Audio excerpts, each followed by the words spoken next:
विकराल रूप धारण कर लिया है, किंतु आज विधाता के इस कार्य में कोई बाधा नहीं बन सकता। ना ये मृत्यु से फुफकारती यमुना, ना ये गरजते बादल।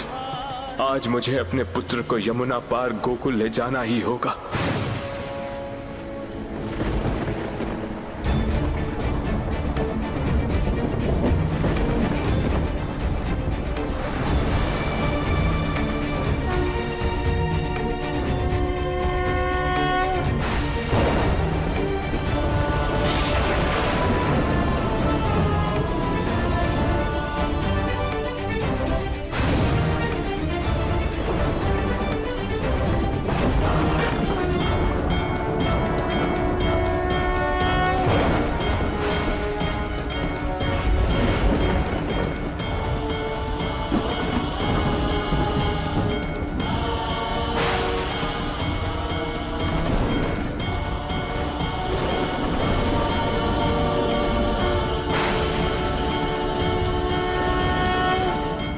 ये क्या हो रहा है प्रभु?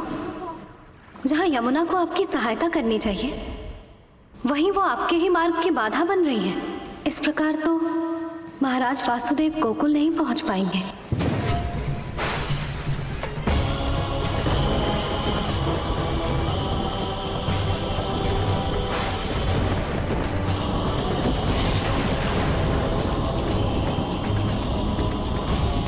आप विचलित ना हो देवी, सब कुछ विधि के विधान के अनुसार ही हो रहा है।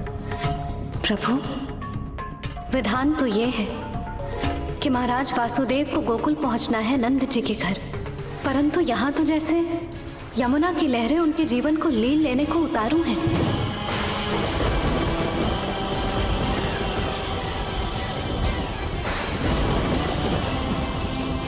यमुना ऐसा अधर्म क्यों कर रही है प्रभु? देवी, यमुना महाराज वासुदेव का मार्ग नहीं रोक रही है, बल्कि स्वयं अपनी मुक्ति का मार्ग ढूंढ रही है।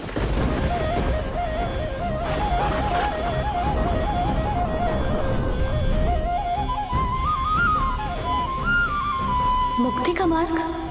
वो कैसे?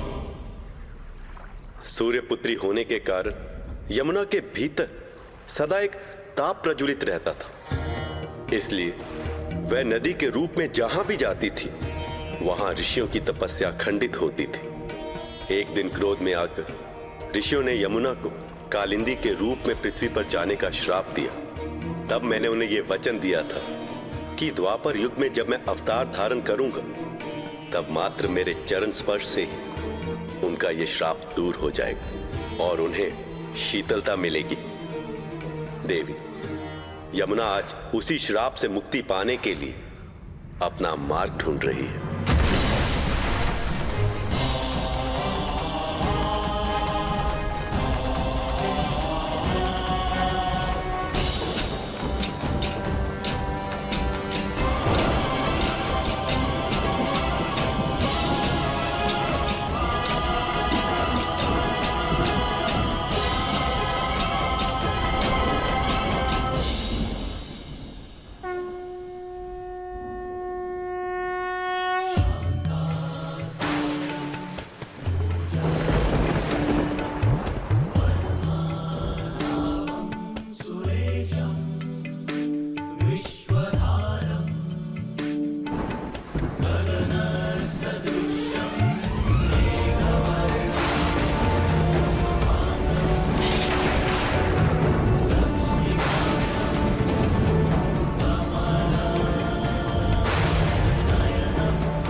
धर्म के संकट में पड़ा एक पिता है आज, अहित करे क्यों अबोध का, निज स्वार्थ निज कार्य।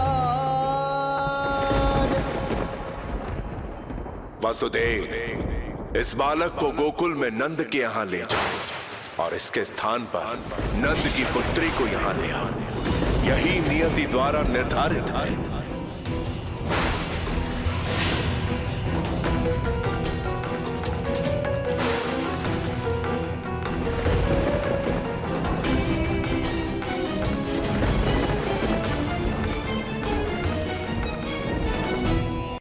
नहीं, इतना निर्दयी नहीं हो सकता। चाहे भले ही तुम्हें यहां से ले जाने की आकाशवाणी हुई हो, किंतु मैं एक नवजात शिशु को मृत्यु के मुंह में नहीं डाल सकता। यह नट मुझसे नहीं होगा, मुझसे नहीं होगा। प्रभु ये क्या? महाराज वासुदेव बिना योग माया के ही मथुरा वापस लौट रहे हैं। देवी, ये एक पिता का प्रेम है। महाराज वासुदेव ने कंस का अत्याचार देखा है, अपने नवजात शिष्यों की अकाल मृत्यु देखी है। इसलिए उनके हृदय में शिष्यों के लिए अथाह प्रेम और उनकी सुरक्षा की गहरी भावना है। इस समय वे उसी प्रेम भाव में अपने पिता होने का उत्तरदायित्व निभा रहे हैं। किंतु प्रभु, यदि महाराज वासुदेव यहाँ से मथुरा अकेले गए तो विधि द्वारा निर्धारित नियति खंडित हो जाएगी। नहीं देवी, जो निर्धारित है वह बदल नहीं सकता। जो घटित होना है वह घटकर ही रहेगा।